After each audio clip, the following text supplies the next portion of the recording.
पैराडॉक्सिस का मतलब ये होता है कि जो पेशेंट का ब्लड प्रेशर है वो इंस्पिरेशन के दौरान 10 मिलीमीटर ऑफ मर्करी से ज़्यादा डिक्रीज़ कर जाता है। पल्सिस पैराडॉक्सिस के अंदर इंस्पिरेशन के दौरान आपका blood pressure 10 millimetre of mercury से ज़्यादा डिक्रीज़ कर जाता है। पल्सिस पैराडॉक्सिस के अंदर आपका एबनॉर्मल ड्रॉप होता है आपके सिस्टोलिक ब्लड प्रेशर के अंदर जब आप ब्रीद इन करते हो, और ये आपके कार्डिक टेम्पराट को शो करता है। और अब हम पढ़ते हैं एक्यूट पेरिकार्डाइटिस। जो एक्यूट पेरिकार्डाइटिस होती है इसमें आपकी पेरिकार्डियम की इन्फ्लामेशन हो जाती है। पेरिकार्डाइटिस पेरिकार्डियम की इन्फ्लामेशन है। फीचर्स क्या होते हैं? पेशेंट को शार्प पेन होगा जो कि इंस्पिरेशन से एग्रेवेट हो जाता है, बैठने से ठीक हो जाता है और आगे लीन फॉरवर्ड करने से भी बेहतर हो जाता है। पेरिकार्डाइटिस वाले जब भी पेशेंट्स होंगे उनका लीन फॉरवर्ड करने से, सिटिंग अप से उनका पेन बेहतर हो जाता है, वरना उनको शार्प चेस्ट पेन होता है जो कि कॉन्टीन्यूसली रहता है क्योंकि उनकी पेरिकार्डियम की इन्फ्लामेशन हो गई है। और जब इंस्पायर करते हैं, जब सांस अंदर लेके जाते हैं तो पेन उनका बढ़ जाता है। हमें रसलिंग साउंड मिलती हैं जब हम ऑस्कल्टेट करते हैं, और साथ आपको पेरिकार्डियल फ्रिक्शन रब भी मिलता है और आपकी हार्ट साउंड मफल हो जाती हैं। पेरिकार्डाइटिस की वजह से हार्ट साउंड्स मफल्ड हो जाती हैं, रस्टलिंग साउंड मिलती है ऑस्कल्टेशन के ऊपर, पेरिकार्डियल फ्रिक्शन रब हमें मिलता है। पेशेंट को शार्प पेन होगा जो कि एग्रीवेट हो जाता है इंस्पिरेशन पे और रिलीव हो जाता है बैठने से या लीन फॉरवर्ड करने से। एक्यूट पेरिकार्डाइटिस की कॉजेज में जो सबसे ज़्यादा होती है ना, आइडियोपैथिक मोस्ट कॉमन, किसी को भी हो सकता है, किसी भी वजह से हो सकता है। अनकॉमन कॉज के अंदर आपकी आइडियोपैथिक आती है। वायरल के अंदर जो कॉक्सेकी वायरस होता है वो आपका एक्यूट पेरिकार्डाइटिस बहुत ज़्यादा कराते हैं। ऑटोइम्यून एसएलई वाले पेशेंट्स के अंदर, रूमेटॉइड आर्थराइटिस वाले पेशेंट्स को एक्यूट पेरिकार्डाइटिस डेवलप हो जाता है। एक्यूट स्टैमी वाले पेशेंट्स को या फिर ड्रेसलर सिंड्रोम वाले पेशेंट्स को, ड्रेसलर सिंड्रोम वाले पेशेंट्स को, एक्यूट स्टैमी वाले पेशेंट्स को, रूमेटॉइड आर्थराइटिस वाले पेशेंट्स को, एसएलई वाले पेशेंट्स को, या वायरसेस के अंदर कॉक्सेकी वायरस की वजह से आपको डेवलप हो जाता है। लेकिन जो आइडियोपैथिक है वो मोस्ट कॉमन कॉज है आपके एक्यूट पेरिकार्डाइटिस की।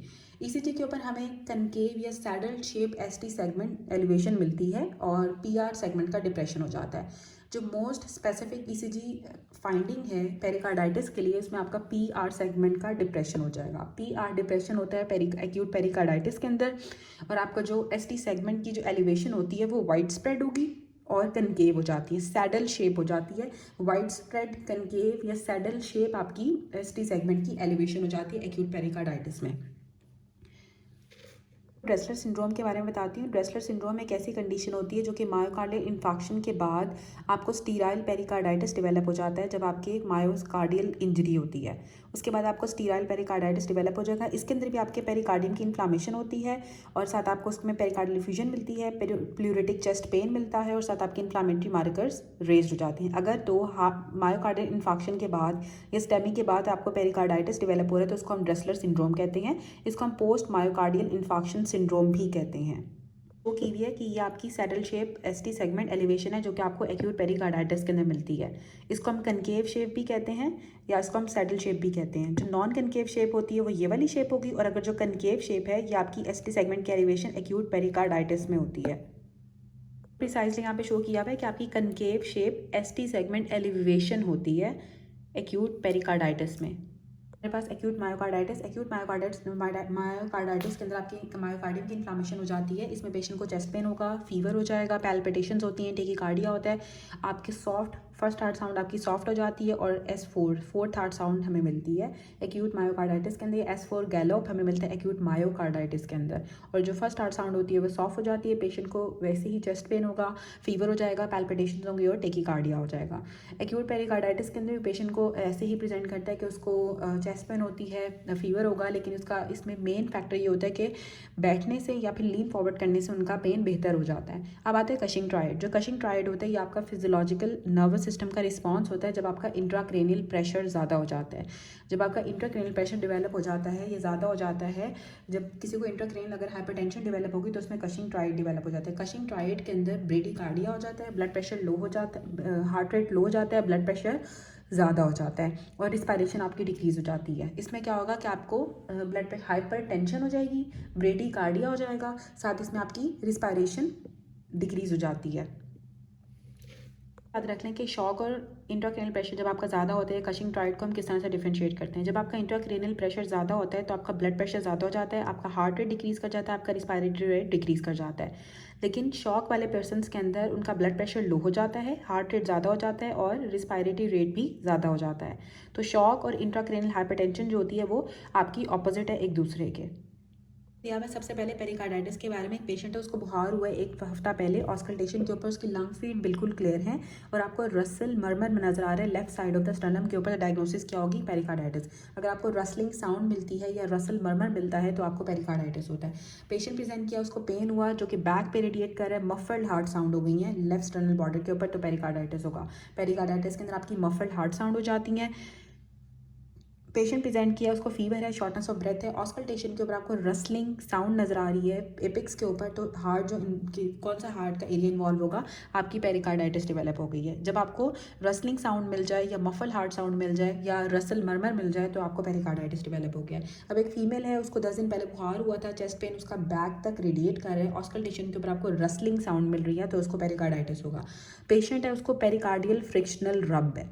अब पेरिकार्डियल फ्रिक्शनल रब है, उसके आरएफटीज भी डिरेंज्ड हो गए, यूरिया उसका बढ़ा हुआ है, क्रेटिनिन उसका 8 हुआ हुआ है, वो भी इंक्रीज हुआ हुआ है, तो लाइकली कॉज क्या होगी पेरिकार्डाइटिस की? Fibrinous pericarditis. ठीक है, फाइब्रिनस पेरिकार्डाइटिस होगा अगर एक ऐसा पेशेंट जिसको एक तो फ्रिक्शनल रब तो मिल रहा है पेरिकार्डाइटिस की वजह से, लेकिन साथ उसके आरएफटीज डिरेंज्ड है।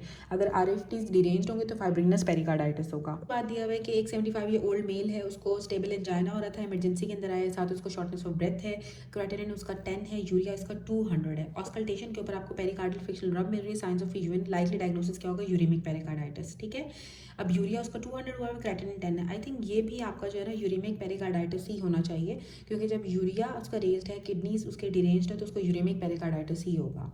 फाइब्रिनस नहीं होना चाहिए ये, क्योंकि फाइब्रिनस के अंदर आपको फिब्रिन की एक लेयर आ जाती है आपकी पेरिकार्डियम के अंदर, और ये ज़्यादातर जो फाइब्रिनस पेरिकार्डाइटिस होता है वो trauma, surgery, acute myocardial infarction की वजह होता है, इवन यूरीमिया के बाद भी आपको फाइब्रिनस पेरिकार्डाइटिस डेवलप हो जाता है। तो अगर आपको यूरीमिक पेरिकार्डाइटिस की ऑप्शन नहीं दी हुई तो फिर आपने फाइब्रिनस पेरिकार्डाइटिस को सिलेक्ट करना होगा।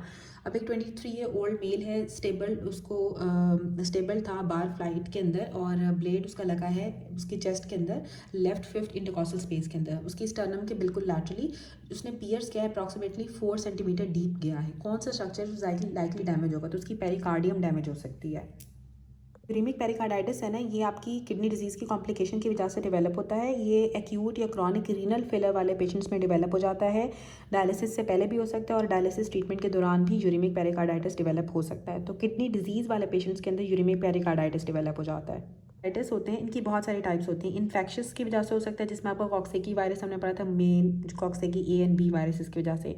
नॉन इन्फेक्शस हो सकता है, जिसमें मैंने कहा था कि आइडियोपैथिक सबसे ज़्यादा कॉमन है, और ऑटोइम्यून डिजीज़ की वजह से हो सकता है, जिसमें हमने पढ़े थे कि SLE, रिमेटॉइड आर्थराइटिस वाले पेशेंट्स के अंदर, या post MI syndrome, Dressler syndrome वाले पेशेंट्स के अंदर डेवलप हो सकता है, और ट्रॉमा की वजह से भी हो सकता है पेरिकार्डाइटिस। इवन ड्रग इंड्यूस्ड भी पेरिकार्डाइटिस होता है, जिसमें आपकी हाइड्रोलेजिन आती है, प्रोकेनामाइड आती है, आइसोनियाजिड आती है, साइक्लोस्पोरीन आती है, फेनेटॉइन आती है।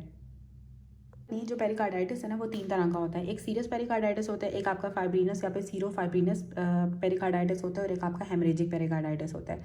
अब जो सीरियस पेरिकार्डाइटिस होगा ना, उसमें कोई इन्फ्लामेशन नहीं होता है, वो नॉन इन्फेक्शियस आपकी इन्फ्लामेशन होती है, और इसमें आपको सीरस फ्लूइड मिलता है पेरिकार्डियल स्पेस के अंदर।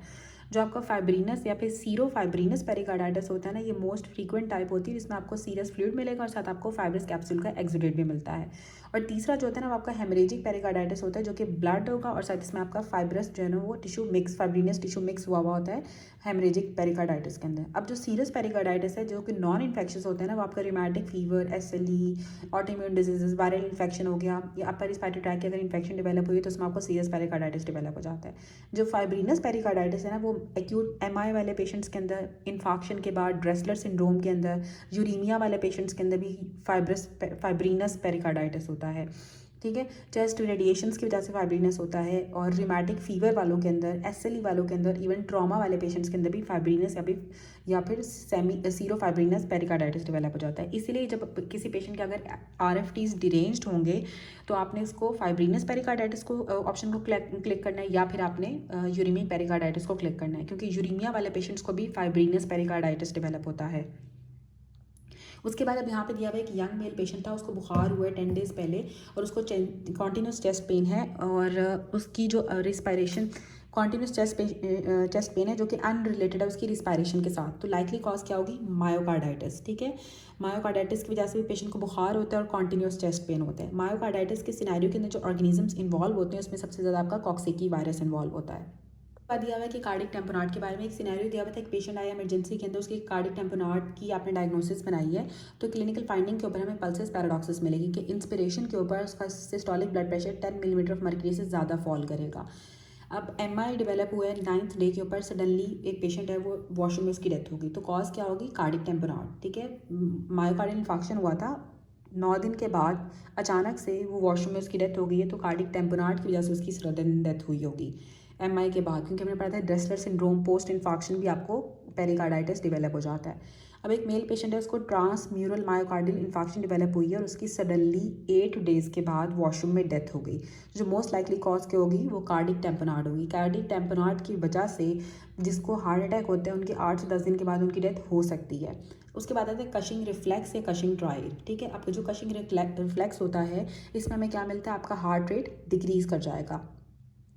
कशिंग रिफ्लेक्स के अंदर आपका हार्ट रेट डिक्रीज़ कर जाता है, आपको ब्रेडिकार्डिया मिलता है। जो कशिंग ट्रायड होता है इसमें 3 चीज़ें होती हैं। आपका इंट्राक्रेनियल प्रेशर ज़्यादा हो जाने की वजह से आपका ब्लड प्रेशर भी ज़्यादा हो जाएगा, ठीक है, और आपको ब्रेडिकार्डिया मिलेगा और आपकी रिस्पायरेशन भी डिक्रीज़ हो जाती है।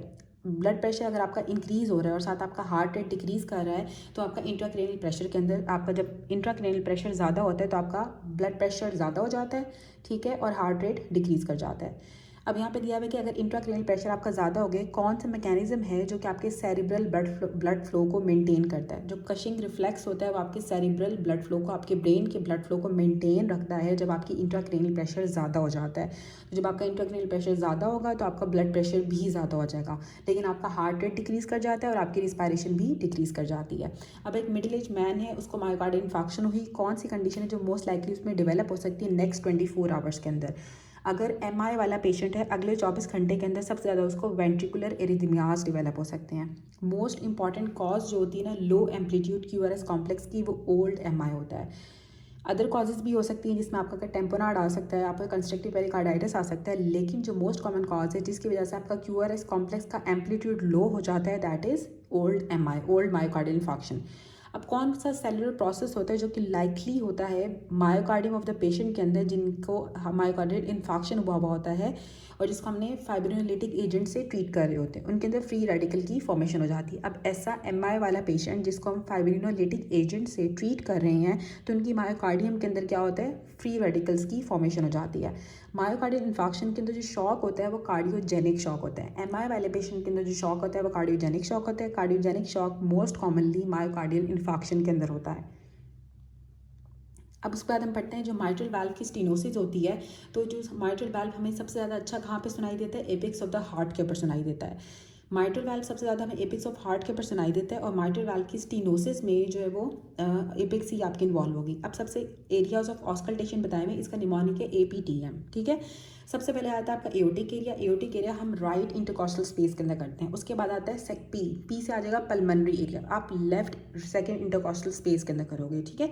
राइट साइड पे सिर्फ आपका एक ही एओटिक एरिया होता है जिसको हम सेकंड इंटरकॉस्टल स्पेस के अंदर करते हैं, और जो पल्मनरी एरिया होता है उसको हम लेफ्ट सेकंड इंटरकॉस्टल स्पेस के ऊपर करेंगे। उसके बाद आता है आपका ट्राइकस्पिड एरिया। जो ट्राइकस्पिड एरिया होगा हम थोड़ा सा नीचे चले जाएंगे, लेफ्ट 4 इंटरकॉस्टल स्पेस के अंदर उसको ऑस्कल्टेट करते हैं। जो माइट्रल एरिया होता है उसको और नीचे चले जाएंगे, 5th इंटरकॉस्टल स्पेस के अंदर करेंगे, मिड क्लेविकुलर लाइन या फिर एपिक्स बीट जहाँ पे होती है वहाँ पे ऑस्कल्टेट करते हैं।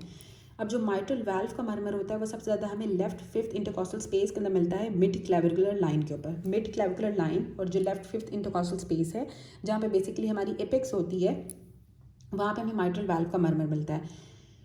जो मिड डायस्टोलिक मरमर होते हैं माइट्रल स्टेनोसिस के, वो हमें एपिक्स ऑफ द हार्ट के ऊपर मिलते हैं। एपिक्स ऑफ द हार्ट की भी लोकेशन यही होती है, left 5th intercostal space at the mid clavicular line, ठीक है। Medial to the mid clavicular line या फिर मिड क्लेविकुलर लाइन के ऊपर जो लेफ्ट 5th इंटरकॉस्टल स्पेस होती है वहाँ पे आपकी एपिक्स होती है, वहीं पे हमें माइट्रल स्टेनोसिस का मरमर मिलता है। या फिर माइट्रल वाल्व को हम सबसे अच्छा जो सुन सकते हैं वो left 5th intercostal space mid clavicular line के अंदर सुनते हैं, यही आपकी एपिक्स बीट होती है। अब जो एओटिक स्टेनोसिस का मरमर होता है वो हमें सेकेंड राइट इंटरकॉस्टल स्पेस के अंदर मिलेगा, जहाँ पे आपका एओटिक वाल्व है, जो आपका एओटिक एरिया है, वहीं पे हमें एओटिक स्टेनोसिस का मरमर मिलता है। जहाँ पे आपका माइट्रल एरिया है वहीं पे हमें माइट्रल स्टेनोसिस का मरमर सुनाई देगा। जो एओटिक रिगर्जिटेशन का मरमर होता है ना, वो हमें लोअर लेफ्ट स्टर्नल बॉर्डर के ऊपर मिलता है, ठीक है। लेफ्ट साइड का जो आपका लोअर स्टर्नल बॉर्डर है वहाँ पे हमें एओटिक रिगर्जिटेशन का मिलेगा, लेकिन जो एओटिक स्टेनोसिस का मरमर होता है वो हमें एओटिक एरिया के अंदर ही मिलता है, जिसे हम कहते हैं राइट सेकेंड इंटरकॉस्टल स्पेस। जो एओर्टिक वाल्व के मरमर होते हैं उसको हम बेस्ट ऑस्कल्टेट करते हैं second intercostal space right side of the sternum पे। अब हार्ट ऑस्कल्टेशन में आपको बताती हूँ। सबसे पहले आपका स्टर्नल एंगल शो किया हुआ है, उसके बाद आता है आपका ये पल्मनरी एरिया, ठीक है। अब जो पल्मनरी एरिया है वो आपका क्या होता है, सबसे पहले हम पढ़ते हैं एओर्टिक एरिया। जो एओर्टिक एरिया है वो आपके राइट सेकंड इंटरकॉस्टल स्पेस के अंदर होता है। अब जो आपका पल्मनरी एरिया है वो आपकी लेफ्ट सेकंड इंटरकॉस्टल स्पेस के अंदर होगा। उसके बाद थर्ड इंटरकॉस्टल स्पेस के अंदर आपका अर्थ स्पाइन भी होता है, लेकिन जो फोर्थ इंटरकॉस्टल स्पेस होती है उसके अंदर आपका ट्राइकास्पिड एरिया होता है, जो कि आपकी लेफ्ट फोर्थ इंटरकॉस्टल स्पेस में मिलता है। जो आपका fifth intercostal space mid clavicular line के अंदर होगा वो आपका माइट्रल एरिया होता है, और इसको हम एपेक्स भी कहते हैं, एपेक्स ऑफ द हार्ट भी कहते हैं। उसके बाद यहाँ पे शो भी किया हुआ है